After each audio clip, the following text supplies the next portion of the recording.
welcome back to day 12 of Pandemic Hope. I'm really excited to bring you today. Today is really a continuation again of the past 2 days, and so now we've made it to Exodus chapter 4, verses 1 through 17. And so it's about the signs that Moses performs. So Moses answered, "What if they do not believe me or listen to me and say, 'The Lord did not appear to you'?" Then the Lord said to him, What is in your hand?" "A staff," he replied. The Lord said, "Throw it on the ground." Moses threw it on the ground, and it became a snake, and he ran from it.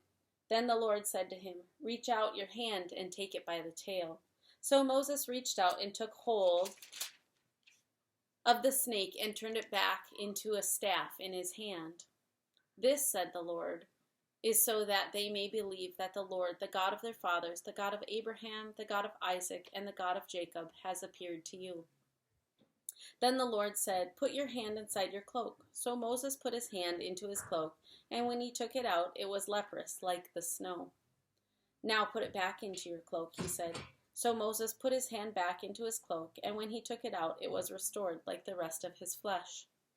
Then the Lord said, "If they do not believe you or pay attention to the first miraculous sign, they may believe the second. But if they do not believe these two signs or listen to you, take some water from the Nile and pour it on the dry ground. The water you take from the river will become blood on the ground." Moses said to the Lord, "O Lord, I have never been eloquent, neither in the past nor since you have spoken to your servant. I am slow of speech and tongue." The Lord said to him, "Who gave man his mouth? Who makes him deaf or mute? Who gives him sight or makes him blind? Is it not I, the Lord? Now go. I will help you speak and will teach you what to say."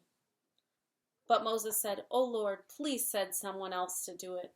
Then the Lord's anger burned against Moses, and he said, "What about your brother Aaron the Levite? I know he can speak well. He is already on his way to meet you, and his heart will be glad when he sees you. You shall speak to him and put words in his mouth.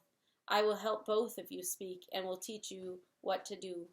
He will speak to the people for you, and it will be as if he were your mouth, and if you were God to him. But take this staff in your hand so you can perform miraculous signs with it."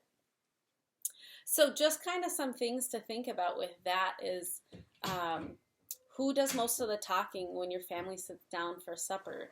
I know in my family it's definitely me. I'm the one asking the questions and kind of hopefully leading some of the discussion because I am the talker.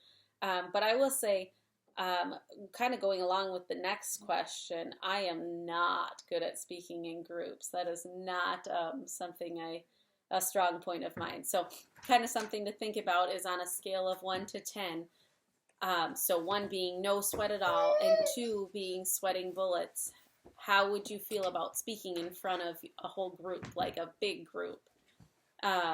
What is something that you have to do which you don't feel qualified to do? If God called you on the phone today and asked you to do something special for him, what would you say? The next question is, what excuses do you give when it comes to getting closer to God? I know a lot of times for me, time is my excuse. So that's a good one to think about. And then what helps you overcome your fears? Prayer, encouragement from a friend, Bible, looking at the Bible and listening, maybe hopefully even to this provides you some encouragement, and helps you overcome some of those fears. And then finally, how do you feel about opening up, and how can we pray for you? So the faith practice I have for you today is to make Bible cookies. So they're really cute and really fun. I'll include the link in the email, or also I will include the link on the Facebook page. So I hope it's lots of fun. I hope you get to enjoy it with your family, or just doing it yourself even. I'm sure they'll be delicious. I have not had the chance to make them yet, but I hope to. If you have questions or just want to talk, please feel free to email us at email@oursaviorscloquet.org. I would love to hear from you.